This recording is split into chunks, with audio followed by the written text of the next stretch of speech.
পেটে গজ তুলো রেখে সেলাই 7 মাস ধরে অসহ্য যন্ত্রণা ভোগ করতে করতে মৃত্যু হলো এক মহিলার। আর এই যে বড়সড় গাফিলতি, সেটা কোথায় হয়েছে জানেন?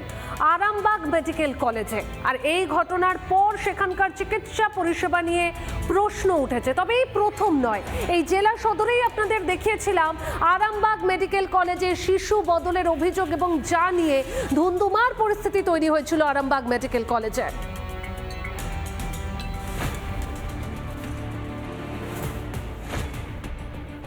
খানাকুলের বামুনখানার বাসিন্দা রমা পাখিরা।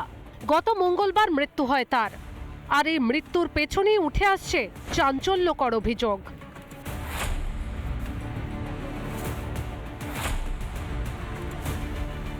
রমার স্বামী পীযূষ পাখিরার দাবি, গত মে মাসে 3 তারিখ সন্তান প্রসবের জন্য স্ত্রীকে আরামবাগ মেডিকেলে ভর্তি করেন তিনি। সন্তান প্রসবের পর বাড়ি ফিরেই নাকি পেটে অসহ্য ব্যথা অনুভব করতে থাকেন রমা। স্থানীয় একাধিক চিকিৎসক রোগ নির্ণয় করতে পারেননি। 6 দিন ভর্তি থাকার পর আরজিকরও নাকি সুস্থ বলে তার স্ত্রীকে ছেড়ে দেয়। এভাবেই 7 মাস কেটে যায়। শেষমেশ কলকাতার একটি বেসরকারি নার্সিংহোমে স্ত্রীকে ভর্তি করেন পীযূষ। তখন নাকি রহস্যের জট খোলে। বোঝা যায় পেটের মধ্যে রয়ে গিয়েছে গজ ও তুলো। ফের অপারেশন করতে হয়, কিন্তু তাতেও শেষ রক্ষা হয়নি বলে অভিযোগ। সেপটিক জনিত কারণে গত মঙ্গলবার মহিলার মৃত্যু হয়। হ্যাঁ, আরামবাগ হাসপাতালে রয়ে যাবেন, তার কথা আমাকে আর অপারেশন করছি কোথাও যে থাকবে না। এখন চাইছি আরামবাগ যে মেডিকেল কলেজে যে ভর্তি করেছিলাম, ওখান থেকে রিপোর্টটা তো ওখানে তো আর অপারেশন হয় না, ওখান থেকেই যে কিছু তো গন্ডগোল করেছে, তাহলে ওইখানেই ডাক্তারবাবুকে কড়া শাস্তি দেওয়া হোক।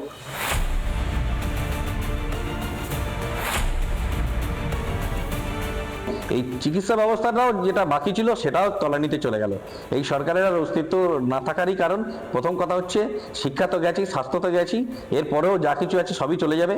আগামী 26-এর নির্বাচনে আপনারা দেখতে পাবেন এই সরকারটাই আর থাকবে না। ব্যাপারটা অবগত করেছে, প্রিন্সিপালও এটা ওদিকে আশ্বাস দিয়েছে যে এই ব্যাপার নিয়ে একটা কমিটি করে ওরা যথাযথ ব্যবস্থা নেবে।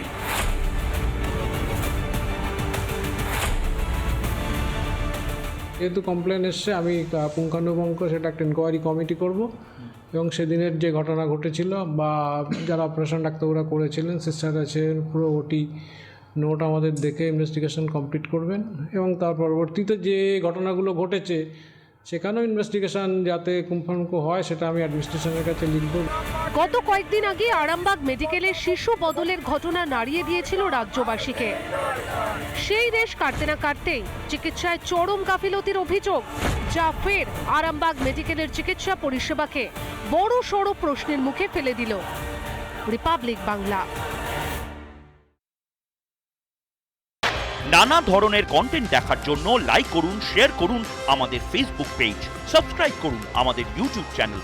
পাশাপাশি অন্যান্য ব্রেকিং নিউজের জন্য অবশ্যই চোখ রাখুন রিপাবলিক বাংলায়।